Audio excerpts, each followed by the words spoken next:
Israel's Prime Minister is set to address a joint session of the US Congress next month. It's Benjamin Netanyahu's first trip to Washington since he launched his devastating war on Gaza. His speech could have big political implications for President Joe Biden and Israel. So what might happen? This is Inside Story.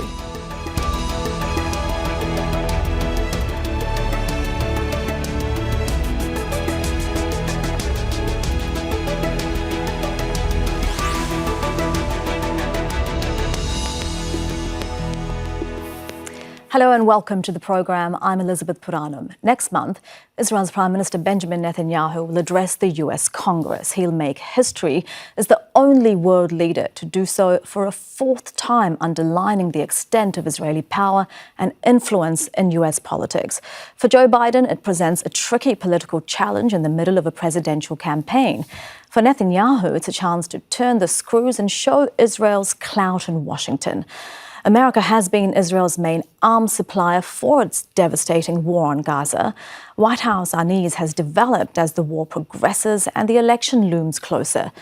Netanyahu has ploughed on regardless, ignoring US statements. So what will be the impact of this trip, both in the US and for Netanyahu in Israel? We're exploring all this and lots more with our guests in a few moments. First, this report from Laura Khan. The United States and Mr. A diplomatic spat seems to be driving a wedge between the US and Israeli leaders. It comes as Benjamin Netanyahu is set to address a joint session of the US Congress next month. Netanyahu has already voiced his anger about the US pausing an arms shipment of 900-kilogram bombs. I said it's inconceivable that in the past few months, the administration has been withholding weapons and ammunition to Israel. Israel, America's closest ally, fighting for its life, fighting against Iran and our other common enemies. The White House spokesperson hit back. Those comments were deeply disappointing and certainly vexing to us, given the amount of support that we have and will continue to provide Prime Minister Netanyahu. The move is putting Biden in an awkward position. No one in Washington appears to know what Netanyahu will say in his speech, and some are worried he may use it to pressure Biden into giving him more military aid. In a 2015 speech to Congress, while Barack Obama was in power, he made a stinging criticism of a nuclear deal that the Obama administration was pursuing with Iran, calling it a very bad deal. Obama refused to meet Netanyahu then, as did then Vice President Biden. This time, Netanyahu is likely to address the Israeli public, showing that he's getting US support as he faces mounting public pressure from hundreds of thousands of people protesting against his handling of the war on Gaza. The US provides Israel with $3.5 billion in military aid every year, including those 900-kilogram bombs. Some senators say they will boycott the speech. Bernie Sanders has called Netanyahu a war criminal, and Elizabeth Warren says she'll skip it. But he has allies. Senior Republican and Democratic leaders in Congress invited Netanyahu to highlight US solidarity with Israel. But Israel's war on Gaza has already divided American public opinion. Hundreds of thousands of people have protested on the streets and universities across the US to voice their anger. Free, free, free Palestine! And now many are waiting to see if Netanyahu will use this high-profile speech to advance his stated goals in Gaza and perhaps get even more support from the US. Laura Khan for Inside Story, Al Jazeera.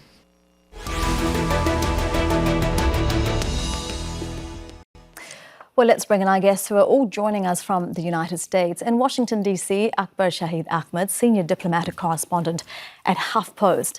In Cheyenne, Wyoming, is Yossi Mekelberg, an Associate Fellow with the Middle East and North Africa Program at Chatham House. And in Boston, Rami, Distinguished Public Policy Fellow at the American University of Beirut. A very warm welcome to all of you. Let's start with our D.C. insider. Akbar, how anxious do you think the White House is about Netanyahu's address to Congress?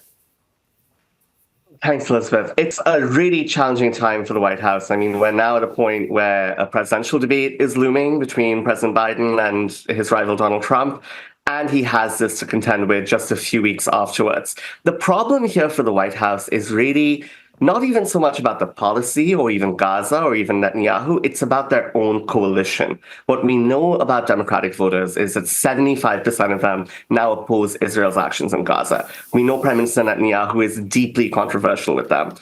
At the same time, we know many Democratic lawmakers are going to feel, how can we boycott Netanyahu? I mean, this is our oldest ally. This is someone who's going to cascade us. So there's a lot of anxiety at the White House. I'd say there's also a lot of anxiety in Capitol Hill, where Democratic politicians want to signal support to President Biden, but they also want to be distanced from this prime minister, right? I mean, this is a person right now who the International Criminal Court is potentially pursuing arrest warrants for. So they're also thinking about the historical legacy well beyond this visit.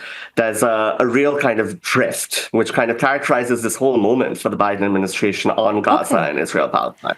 Yeah, a lot to pick up on from what you've said. Let me come to Yossi. You know, Akbar is talking about the drifts in the Democratic Party itself and its support for Israel. The Republicans, there's not as much of a drift within the Republican Party for its support of Israel. So the Republicans have invited Netanyahu. Yes, the Democrats had to agree for Netanyahu to address both chambers of Congress.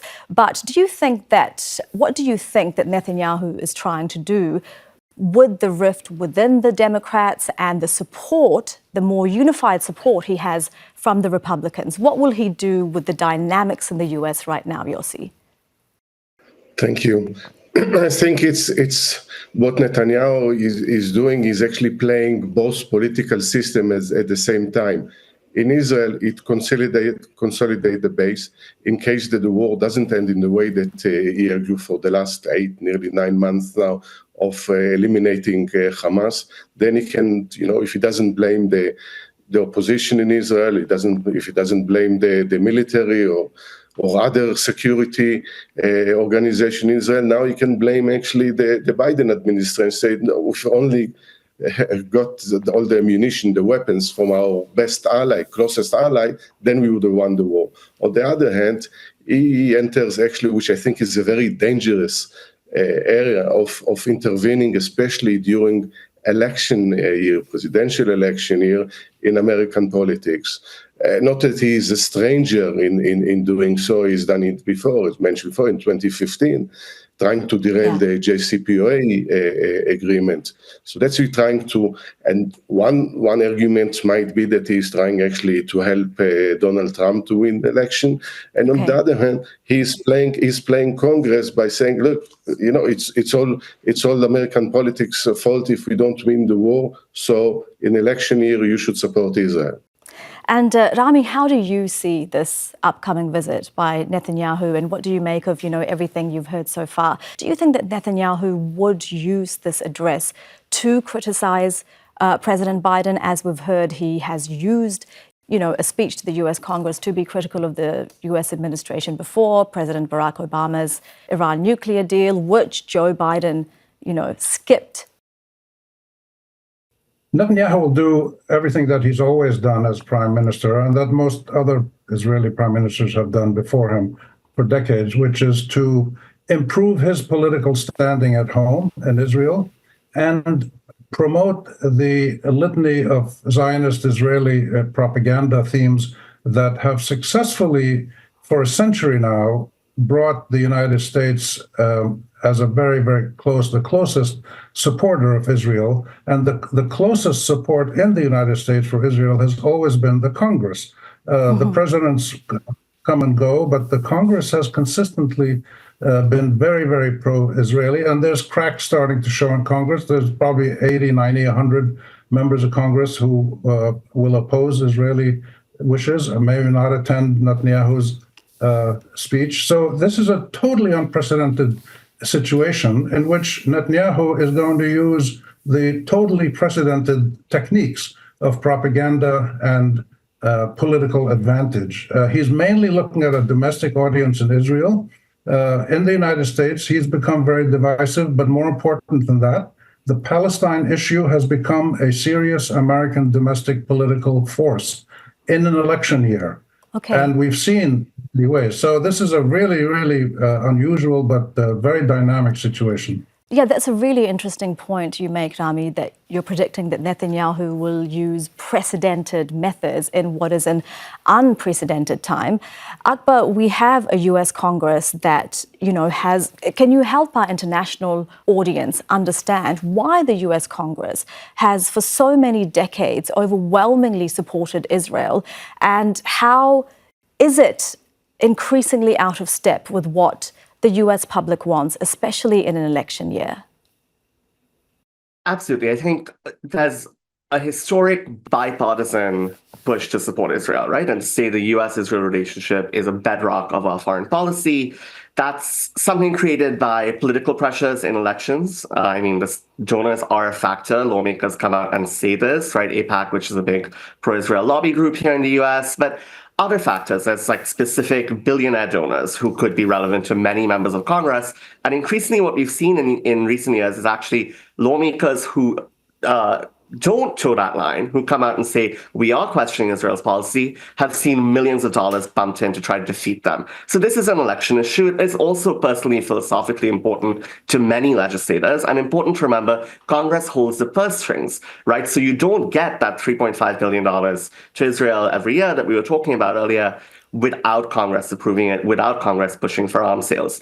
The reason we're now in such a strange position is that the Biden administration has tried to do two things at once. It's tried to say we are pressuring Israel on civilians in Gaza, we're pressuring Israel on ending the war and a ceasefire. At the same time, the administration has been aggressive with Congress. Just recently, they've pushed Congress to release more fighter jets to Israel. This is something that top Democrats didn't want to do. So there's a real dynamic here where the Biden administration and top Democrats in Congress aren't together. And on the flip side, the specter of Donald Trump is relevant because Netanyahu is not going to come right out and say, I'm trying to help re-elect Donald Trump. But by creating this impression that Democrats don't know where they are in Israel and Palestine, don't have anything to offer, he's also bolstering this argument that Donald Trump and Republicans have said, which is maybe Democrats are just abandoning Israel and Jewish Americans. And that could be a relevant and potent argument that a lot of Democrats are scared about come November. Yeah, and again, Yossi, this is similar to the question before, but how much can Netanyahu take advantage of when the Democrats don't seem united, the Republican side, not just Republicans, but the far right in his own coalition? Does he have something to gain at home from criticizing the Biden administration in front of the US Congress? Yeah, I think that's where Netanyahu feels comfortable, playing the statesman where no one actually believes him anymore. And I think what Akbar said there is very important, because there is a real conundrum. The United States, it wants to support Israel, but doesn't want to support Netanyahu. For instance, Senator Chuck Schumer said recently that Israel should have election. It wants to, again, to ensure Israel's security, but it doesn't support the way that Israel conduct the war in Gaza. And how you square this is very difficult for the United States. And right now, the Biden administration doesn't do a very good job with that. For Netanyahu, it's all about his political survival.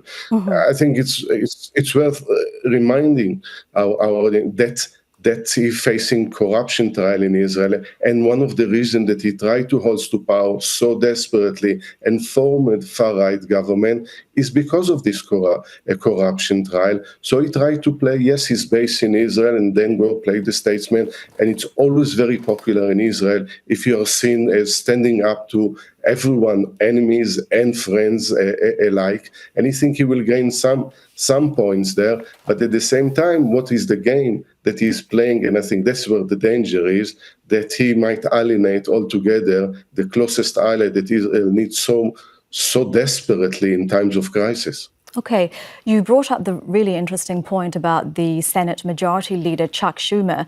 Rami, why did Chuck Schumer agree to inviting Netanyahu in, I think, May it was? He agreed to this visit, to Netanyahu addressing both chambers, when in March he said that Netanyahu was an obstacle to peace. And as Yossi said, he called for elections in Israel. because Chuck Schumer, like Biden, like Netanyahu, like most of these characters in the executive and legislative branches of both governments, are two-faced liars. They don't know how to keep a commitment. They only know how to act in the service of their own permanent incumbency, and for the Israelis, in the service of total American support for Israel. You know, the Americans the government is making some criticism from Netanyahu here and there and stuff about the war, but the United States has been an enthusiastic, consistent, out front cheerleading supporter of the Israeli genocide. This is an extraordinary situation where the US and Israel together are being taken to courts in the United States and other places for genocide and complicity in genocide. So the US government is not an impartial actor. The US government and the Israeli government are one party. The American Congress is one element in this dynamic. And the support for Israel is still strong, but it's not as strong as it used to be. And this is the big story in the United States, that all the traditional foundations of US support, government support for Israel, are fraying at the edges. They haven't collapsed, but they're all fraying at the edges. Public opinion, students, intellectuals, media, labor unions, church groups, political parties, even members of Congress are criticizing Israel. So Chuck Schumer is showing that he is, above all, a two-faced, typical, successful American politician who says one thing and then changes it the next month because it's more beneficial for him to change it. These guys and some ladies, they have no sense of consistency, principles. They're political animals whose aim is incumbency. And we're seeing this, we'll see it played out in many, many ways in the coming month. The difference is, the big difference, as I said briefly before, is that the Palestine issue has become, for the first time in the 100 years of this conflict, the domestic American political factor, electoral political factor. And Netanyahu coming to Congress is nothing new. But people supporting Palestine all over the U.S. is new. We don't know how that's going to play out. But this is a completely unprecedented situation. And the Netanyahu presence is trying to take it back to its old ways, where the Congress is supporting the Israelis, the Jewish people. But they don't understand, the Israelis, that the tremendous support they had from the 1940s until a few years ago is fading, is fraying and fading. And they haven't been able to make it. And it will be really interesting to see how it plays out before the election and crucially on election day. Akbar, you know, some of the numbers that you yourself have mentioned, 64% of Democratic voters think Israel is committing war crimes in Gaza. 56% believe it's committing genocide. That's according to the data for Progress think tank. Are the Democrats worried about what's going to happen, about their support in the election campaign and on election day? What's the calculation they're making at the moment? Yeah, I think, Rami used a really interesting word there, cheerleading, right? The Americans being enthusiastic cheerleaders. I would use another word that's quite common now in Washington, which is enabling, right? People are very aware that these are US-made fighter jets dropping US-made bombs on hospitals, on children. It's a US-backed blockade. So there's a lot of concern from lawmakers, who are the people ultimately who approve these weapon sales and who approve budgets. And I just invite us to zoom out, right? There's a real desire to personalize this and say, Benjamin Netanyahu, horrible man, he opposed President Obama. But for a lot of these Democratic lawmakers, the uncomfortable reality they're having to face as again, Rami said, as Palestine has risen to the fore in this unprecedented way, these Democratic lawmakers are being asked, why didn't you do anything about this earlier, right? Prior to October 7th, why have we gotten to this place of violence, of the Hamas-led attack, which led to many Israelis being killed and hostages being taken, and now to 37,000 Palestinians dead? So this is creating a broader conversation. I think that's where Democrats are struggling. In November, they have to offer a message that's not just, we want a different Israeli government, we want someone who's not Benjamin Netanyahu, it has to be, and you see some smart Democrats like Jim Clyburn saying this now, it has to be about how do we get to peace and stability, right? How does the fact that we are supporting this Middle Eastern ally not entangle us in wars? And looming over this is not just the shadow of Donald Trump, it's also the shadow of broader war, which is a real concern for American voters when they're facing economic challenges, climate change, other issues.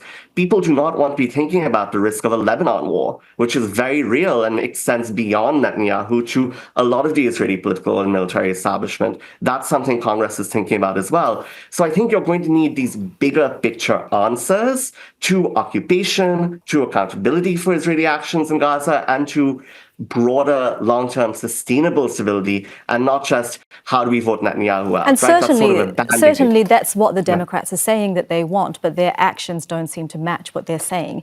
Yossi, what do the Republicans want in all of this? Because they're the ones who extended the invitation to Netanyahu. Yeah, and again, they are playing politics with this war because they are trying to undermine the Biden administration. They want to show that, it's not enough that Biden, as I was said, to a large extent enables what happened right now in Gaza. They think they can even enable even more what happens in Gaza. And I think that's why it's so important what we see right now. And sometimes we need to go and see it in historical context, is the neglect of the Israeli-Palestinian conflict in the United States by the international community for a very long time. Everyone thought there was a status quo there. Everything saying either it can't improve or can't get any worse. And it was obvious at one point or another it would get worse. And October 7 was the evidence in what happened since then. And when it started to play domestic politics, whether obviously in Israel in the middle of war or in the United States, it's never good news, because that's the way it continues. And if there is a change of administration in the United States, you might expect that actually what Netanyahu complains about, and not enough ammunition, not on time, which, by the way, the administration denies, it will actually being, if it's correct, being rectified. So the situation is getting dangerous, yes, in Gaza. In the West Bank, we don't pay enough attention what's happening in the West Bank because violence there is getting worse. The occupation is more entrenched than ever. Settler violence with the government, Israeli government and security forces complicit in it. At the time that the situation in Lebanon and the border there is on the verge of a full-scale war. Rami, Yossi mentioned the international community there. How does the US Congress, is it aware of what it looks like to the world to invite a man for whom the International Criminal Court is seeking arrest warrants for war crimes, for crimes against humanity, the leader of a country who the International Court of Justice is investigating for genocide? Yeah, the answer to that is no. The United States Congress, especially the Republicans, have no idea about what's going on in the world, and especially what's going on in the Middle East. As I said, like all politicians, they just want to stay in power and exercise the benefits of power. The irony, the tremendous irony, the tragic and cruel irony of all this is that both the American and the Israeli strategies in Gaza have failed, and in Lebanon have failed. And Secretary Blinken, who's a cartoon-like character who pops up every Saturday morning making another trip to the Middle East to try to create an anti-Iranian coalition, which they've been trying to do since Alexander Haig was foreign secretary many decades ago. These characters have no idea about how to deal effectively with the power forces and the human sentiments of the people all around the Middle East. They only understand the use of force, and they only understand the use of sanctions and compelling people to follow their imperial lead. But their strategies are failing. The US and Israel have a terrible time now in the Middle East and in the world. Other than being indicted and taken to court and all that, they're wildly isolated in UN votes and other fora, and they have very, very little respect, and they're losing that respect within the United States and within Israel as well. So this is an extraordinarily important historical moment, certainly the most pivotal moment in my career. And I've been doing this for 55 years now. Since 1968, I started being involved in Middle East issues publicly when I was at university in the US. And this is the most dramatic moment that signals serious change, structural change within the US, within Israel and the Middle East, and within the Arab countries. If you look at Hezbollah and Hamas and Nasrallah and others, what they're doing, the Arab governments are all, they're taking vacation somewhere in southern France probably. Who knows what they're doing, but they're not doing very much at all. And the Israeli government strategy is not working. The American government strategy is not working. So there's a real free-for-all. A free-for-all, and certainly some would argue a complete failure of the international community with the war in Gaza very much continuing in its 9th month. Akbar, do you see this trip having an impact on the war at all?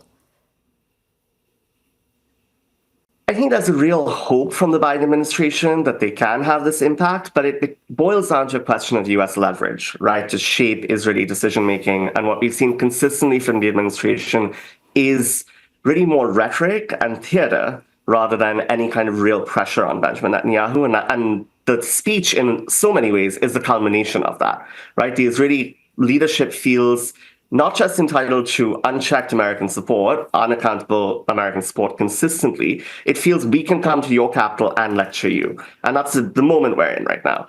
I think the biggest sort of opportunities for improvement do come from the region because there's a real sense of the strategic cost of this war. You've seen Saudi Arabia in particular, which the US really wants to see signing this deal with America and with Israel. The Saudis have said, give us a solution that addresses Palestinian concerns consistently. I think those voices pushing back against the Biden administration may be the only possible wake-up call, because we do know they haven't been moved by humanitarian groups. They haven't been moved by student protesters or people domestically in the US. Okay. So perhaps regionally and internationally, those players can push through for Washington. We have less than a minute left in the program, and I'd like to give Yossi the last word. Regardless of what happens with the speech, has Netanyahu already won by being invited to address the US Congress, as we mentioned, more times than any other world leader?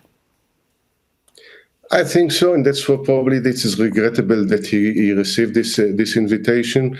That's what he wanted. Time that he is in dire straits in Israel, the protests are gathering momentum. He lost the more reasonable part of his coalition 2 weeks ago, leaving government. Actually, the United States and Congress is actually throwing him a lifeline that I think, in hindsight, the United States, the Congress would regret it, because, as again, going back to Chuck Schumer, they understand that he is an obstacle for peace, and Israel needs desperately election in order to start looking in a very different way to end the war, to calm the situation down, and then to look deeply into how to resolve the Israeli-Palestinian conflict. It won't happen under Netanyahu, and no one should actually throw in a lifeline. Mr. Mekelberg, thank you so much for your time. Yossi Mekelberg in Cheyenne there, Akbar Shahid Ahmed in Washington, D.C., and Rami Khouri in Boston. And thank you too for watching. You can see the program again anytime by visiting our website, aljazeera.com. And for further discussion, do go to our Facebook page. That's facebook.com/AJ Inside Story. You can also join the conversation on X. Our handle is @AJ Inside Story. From me, Elizabeth Puranam, and the entire team here, bye for now.